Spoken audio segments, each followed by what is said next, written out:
శ్రీరామ రామ రామేతి శ్రీరామ రామ రామేతి రమే రామే మనోరమే రమే రామే మనోరమే సహస్రనామ తత్తుల్యం సహస్రనామ తత్తుల్యం రామనామ వరాననే రామనామ వరాననే.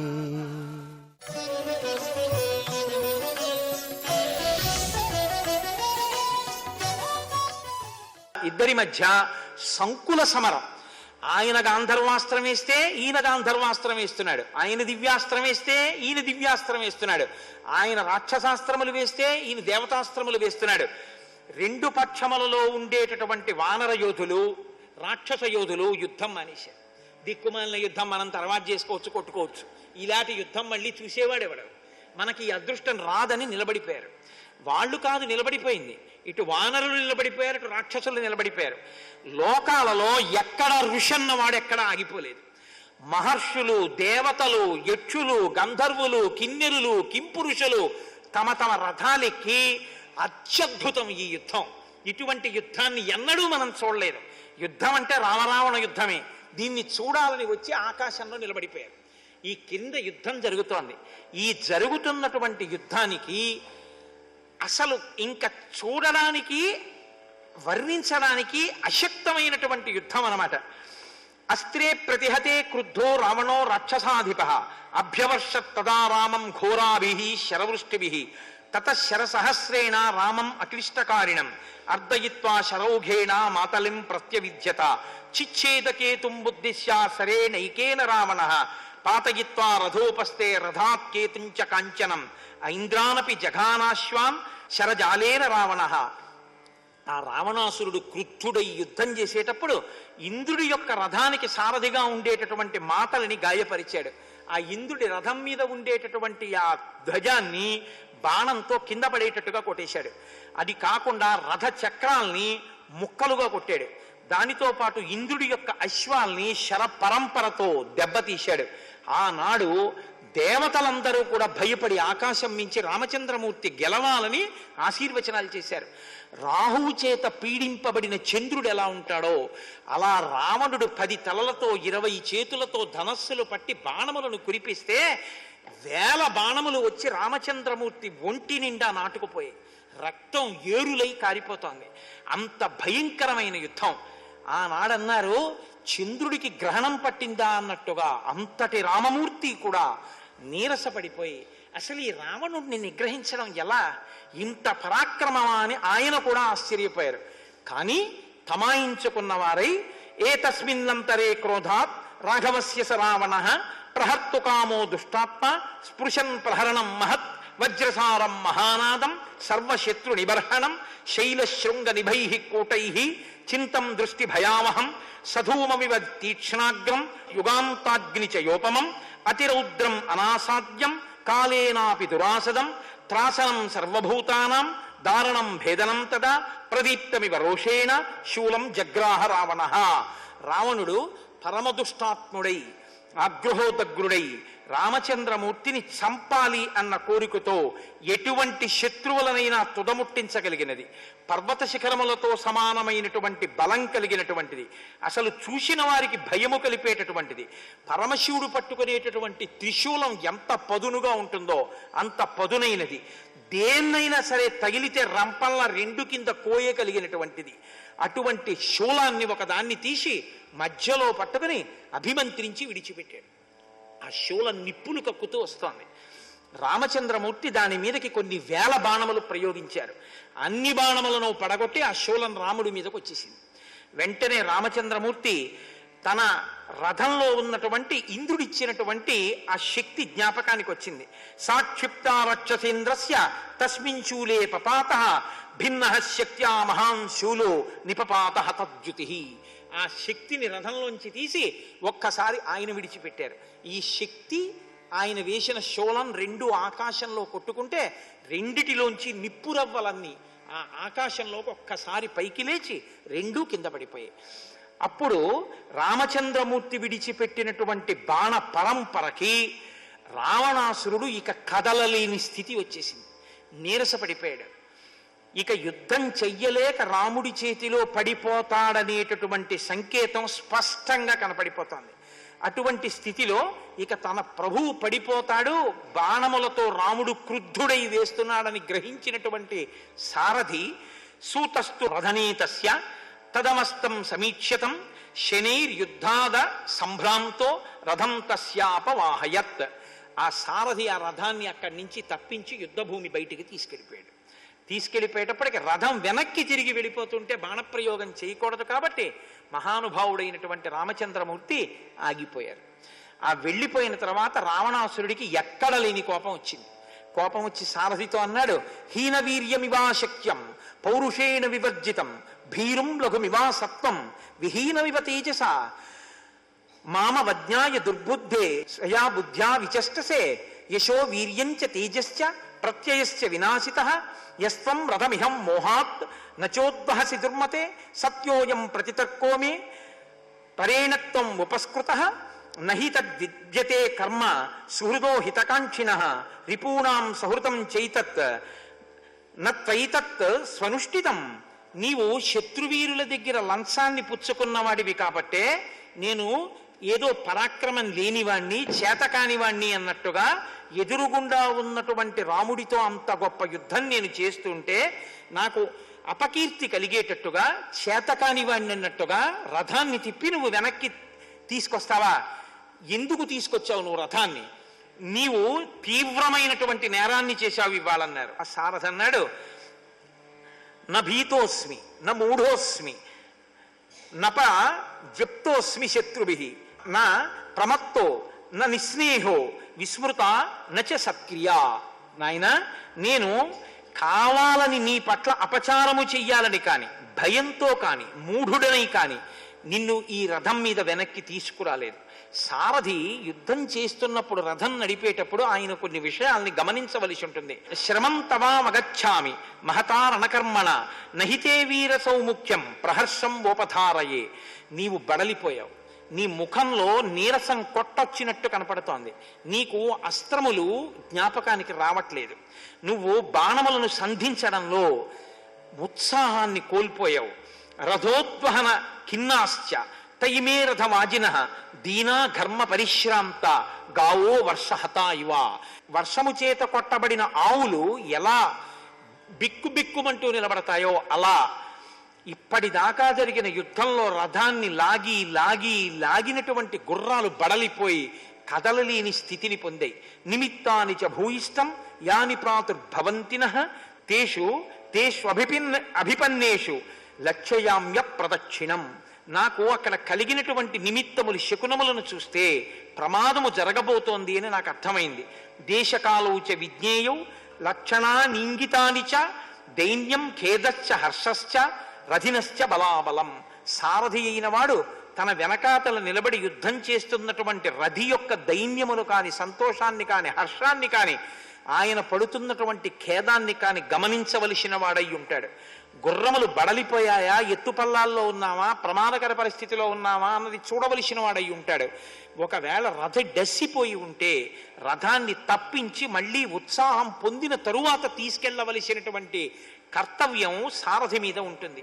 అందుచేత నేను ఆ స్థితిని గమనించిన వాడనై తీసుకొచ్చాను తప్ప నేను వేరు కారణం చేత నిన్ను తీసుకురాలేదు. కాబట్టి నేను లంచాలు తిన్నవాణ్ణి కాదు, నీ యందు భక్తి లేనివాణ్ణి కాదు, నిన్ను ఎంతకాలంగానో సేవిస్తున్నవాణ్ణి, నీవంటే ఎంతో గౌరవం ఉన్నవాణ్ణి అన్నాడు. సంతోషించినటువంటి రావణాసురుడు తన హస్తాభరణాన్ని తీసి ఆ సారథికి బహూకరించాడు. ఈలోగా ఇక్కడ వీళ్ళిద్దరి సంవాదం అవుతోంది.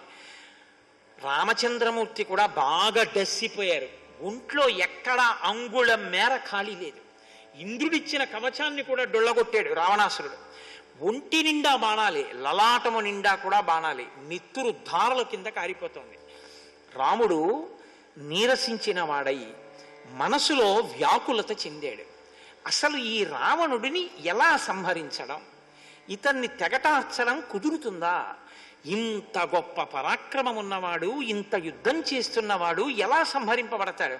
రాముడంతటి వాడు ఈ దైన్యాన్ని పొందితే మహర్షి అంటారు, తతో యుద్ధ పరిశ్రాంతం సమరే చింతయా స్థితం రావణంచాగ్రతో దృష్ట్వా యుద్ధాయ సముపస్థితం దైవతైశ్చ సమాగమ్య ద్రష్టుమభ్యాగతోరణం ఉపాగమ్య బ్రవీద్రామం అగస్త్యో భగవాన్ ఋషి రామ రామ మహాబాహో శృణుగృహ్యం సనాతనం ఏన సర్వాన్ అరీన్ వత్సా సమరే విజయిష్యసి ఆదిత్య హృదయం పుణ్యం సర్వశత్రు వినాశనం జయావహం జపేన్నిత్యం అక్షయ్యం పరమం శివం సర్వమంగళమాంగళ్యం సర్వపాప ప్రణాశనం చింతాశోక ప్రశమనం ఆయుర్వర్ధనముత్తమం రశ్మిమంతం సముద్యంతం దేవాసుర నమస్కృతం పూజయస్వ వివస్వంతం భాస్కరం భువనేశ్వరం సర్వదేవాత్మకో హ్యేష తేజస్వీ రశ్మిభావనః ఏష దేవాసురగణాన్ లోకాన్ పాతి గభస్తిభిః ఏష బ్రహ్మా చ విష్ణుశ్చ శివస్కంధ ప్రజాపతిః మహేంద్రో ధనదక్కాలో యమః సోమో హ్యపాంపతిః పితరో వసవస్సాత్యాహ్యస్మినో మరుతో మనః వాయుర్వహ్ని ప్రజా ప్రాణా ఋతుగర్తా ప్రభాకరః ఆదిత్యః సవితా సూర్యః కఖః పూషా గభస్తిమాన్ సువర్ణ సదృశో భానుః హిరణ్యరేతా దివాకరః హరిదశ్వ సహస్రాక్షి సప్త సప్తిర్మరీచిమాన్ తిమిరోన్మదనశంభుస్పష్టామార్తాండ అంశుమాన్ హిరణ్యగర్భः శిశిరస్తపనో భాస్కరో రవిః అగ్నిగర్భోదితిః పుత్రः శంఖः శిశిరనాశనः వ్యోమనాథస్తమో బేధీరుగ్యజుస్సామపారగः ఘనవృష్టిరపాం మిత్రో వింధ్యవీది ప్లవంగమః ఆతపీ మండలీ మృత్యుః పింగళः సర్వతాపనः కవిర్విశ్వో మహాతేజా రక్తः సర్వభవోద్భవः నక్షత్రగ్రహతారాణాం అధిపో విశ్వభావనః తేజసామపి తేజస్వీ ద్వాదశాత్మన్నమోऽస్తు తే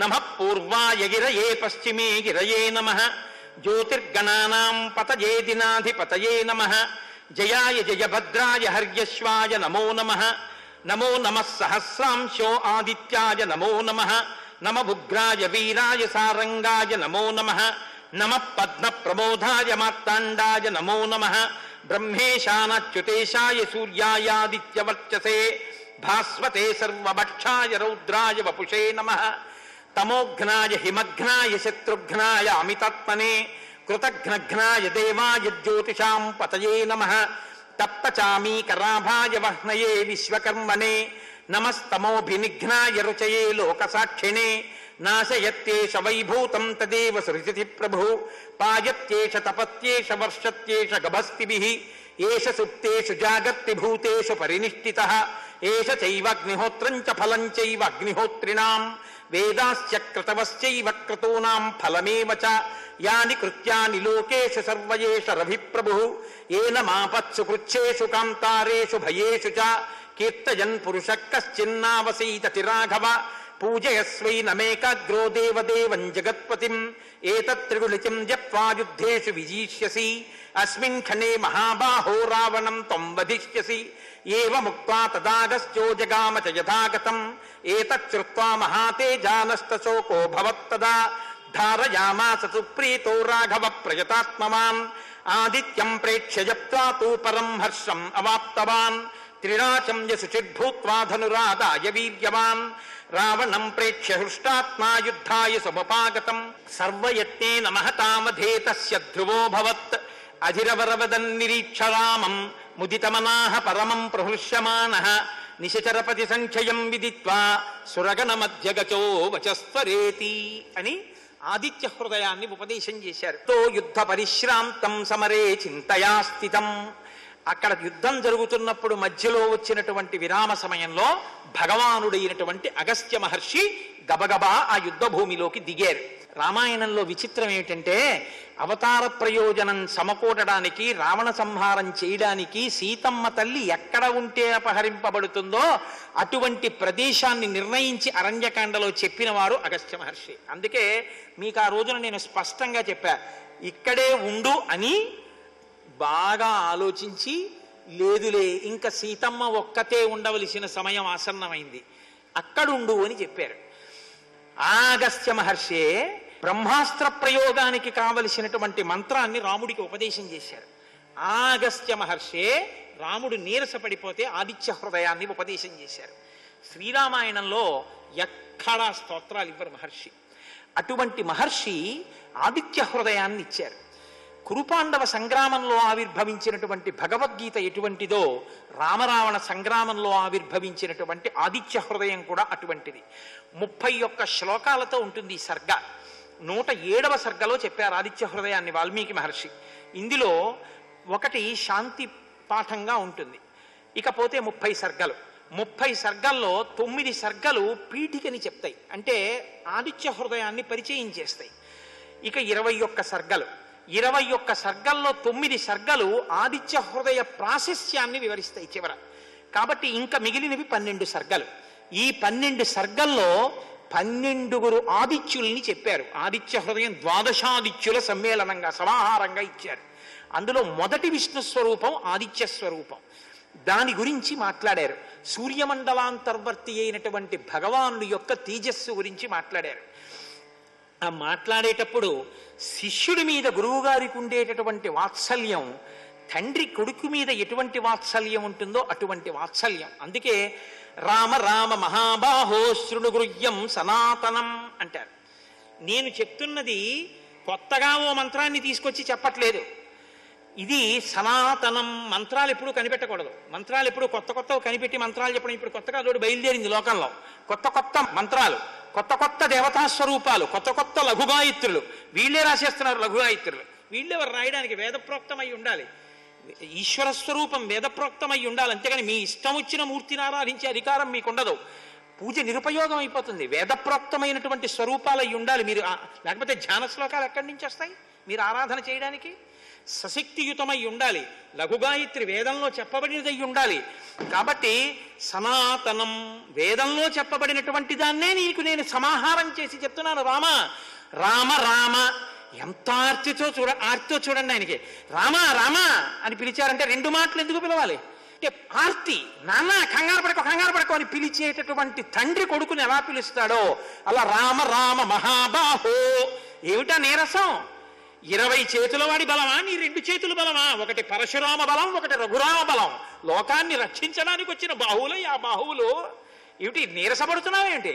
భయపడకు, ఏమి నీరసం పొందకు. 10 తలలున్నా 20 చేతులున్నా నశించిపోవలసిందే. ఉపాసన చేయి ఒక్కసారి. సూర్యమండలాంతర్వర్తి అయినటువంటి మహానుభావుడు. మీరు సూర్యబింబం ఉదయించడానికి ఎంత సమయం పడుతుందో అంత సమయం పడుతుంది ఆదిత్య హృదయం తెరవడానికి. అది ఆశ్చర్యం. మహర్షి అంత గొప్పగా ఇచ్చారు ఆ ఇచ్చినటువంటి శ్లోకాల్ని. మీరు ఎప్పుడైనా మంత్రాన్ని ఉపాసన చేస్తే శౌచంతో ఉపాసన చెయ్యాలి. ఆదిత్య హృదయం చేస్తే సాక్షాత్తుగా వాల్మీకి మహర్షి చెప్తున్నారు, ఇది కాంతారేషు భయేషు చ. మహారణ్యంలో ఉన్న భయంతో ఉన్న ఒక్కసారి మీరు ఆ ఉదయిస్తున్న సూర్యబింబానికి నమస్కారం చేసి అర్ధరాత్రైన అరణ్యంలో ఉన్న మీరు ఆదిత్య హృదయాన్ని పఠించేయచ్చు. ఆదిత్య హృదయం చదవగానే మీకు రక్షణ కలుగుతుంది. ఆదిత్య హృదయం అంత శక్తివంతం. ఆదిత్య హృదయం ఎంత శక్తివంతమైందో నేను మా గురువుగారి దగ్గర దాని వైభవం ఏమిటో అనుభవించిన వాడిని. అంత శక్తివంతం ఆదిత్య హృదయం. అది ఎంతటి పెను ప్రమాదాన్ని తప్పిస్తుంది, రోగాలకి కూడా ఉపశాంతిగా నిలబడుతుంది. అందులో ఆ సూర్యమండలాంతర్వర్తిగా ఉండేటటువంటి భగవాను యొక్క లక్షణాలని చెప్తూ దానిలోనే నమక చమకాల్ని కూడా తీసుకొచ్చి కలిపారు. రుద్రాధ్యాయం ఎలా ఉంటుందో అలా ఉభయతర నమస్కారాలతో అలా వస్తాయి ఆ శ్లోకాలు కూడా. అందుకే ఆ చెప్పేటప్పుడు ఆ మధ్యలో ఎంత అందంగా ఉంటుందంటే ఆ స్తోత్రం అక్కడక్కడ నమ పూర్వాయ గిరయే పశ్చిమే గిరయే నమ జ్యోతిర్గణానాం పతయే దినాధిపతయే నమ జయాయ జయభద్రాయ హర్యస్వాయ నమో నమ నమో నమ సహస్రాంశో ఆదిత్యాయ నమో నమ నమ ఉగ్రాయ వీరాయ సారంగాయ నమో నమ నమ పద్మ ప్రబోధాయ మార్తాండాయ నమో నమ. నమకాం రుద్రంలో ఎలా ఉంటుందో అలా అంత అందమైనటువంటి స్తోత్ర భాగాన్ని మంత్రభాగంలోకి తీసుకొచ్చి ఇచ్చారు మహర్షి. అందుకే శ్రీరామాయణమే ఒక మాలామంత్రం అంటారు పెద్దలు. అంత గొప్ప ఆదిత్య హృదయాన్ని రామచంద్రమూర్తికి ఉపదేశం చేసి ఆయన అన్నారు, ఓ రామా, దీన్ని 3 మాటలు పఠించు. ఒక్క 3 మాటలు కానీ ఆచమనం చేసి దీన్ని పఠించావా, అస్మిన్ క్షణే మహాబాహో రావణం త్వం వధిష్యసి. ఈ క్షణంలోనే రావణుణ్ణి చంపేస్తావు, ఇక ఎదురు లేదు రామా, దీన్ని 3 మాటలు పఠించు అని ఏతత్ త్రిగుణితం యత్వా యుద్ధేషు విజీష్యసి. 3 మాటలు పఠించు, నీకు విజయం కలుగుతుంది. నమ్మకం ఉండాలి. మణి, మంత్రము, ఔషధము 3 కూడా నమ్మకం చేతనే ప్రకాశిస్తాయి. కాబట్టి గురువు గారు ఇచ్చినటువంటి మంత్రాన్ని స్వీకరించాడు. ఇచ్చినటువంటి అగస్త్యుడు రావణుడు చచ్చిపోయాడో లేదో చూడ్డానికి ఉన్నారా అక్కడ? చిత్రం ఏమిటో తెలుసా అండి? ఆయన ఇచ్చేసేసి ఎలా ఇచ్చారో అలాగే మళ్ళీ ఏవ ముక్తా తదాగస్త్యో జగామ చ యథాగతం, ఎలా వచ్చారో అలా వెళ్ళిపోయారు. వెళ్ళిపోవడం ఏమిటి అంటే, ఇక నేను ఆదిత్య హృదయం ఉపదేశం చేసిన తర్వాత రావణుడు ఎక్కడ బతికుంటాడు? చచ్చిపోయి తీరుతాడు. ఇది గురువుకుండే నమ్మకం. ఒక గురువుకి తను చెప్పే విషయం మీద, తను ఇచ్చే మంత్రం మీద అంత నమ్మకం ఉండాలి. అందుకే తాను ముందు బాగా అనుష్ఠించాలి. తాను బాగా అనుష్ఠించి ఆ మంత్రమునందు తాను బాగా సిద్ధిని పొందితే తప్ప తాను వేరొకరికి ఉపదేశం చేయకూడదు. అంత అగస్త్యుడి యొక్క నమ్మకం చూడండి మహానుభావుడిది. అది అస్తిక్య బుద్ధి అంటే. కాబట్టి నాయనా, నువ్వు ఇప్పుడు ఇది 3 మాటలు బాగా పఠించి సూర్యమండలాంతర్వర్తి అయిన ఆ శ్రీమన్నారాయణుణ్ణి, ఆ భగవంతుణ్ణి, అందుకే సూర్యమండలాంతర్వర్తి శివుడు, సూర్యమండలాంతర్వర్తి నారాయణుడు, సూర్యమండలాంతర్వర్తి గాయత్రి. అందుకే కదండి 3 మాటలు గాయత్రి సూర్యబింబాన్ని చూసే కదా ఇస్తారు. కాబట్టి నువ్వు చక్కగా దీన్ని 3 మాటలు బాగా పారాయణ చేసి యుద్ధభూమిలో రథాన్ని ఎక్కవలసింది అన్నారు. సర్వం శ్రీ ఉమామహేశ్వర పరబ్రహ్మార్పణమస్తు. స్వస్తి.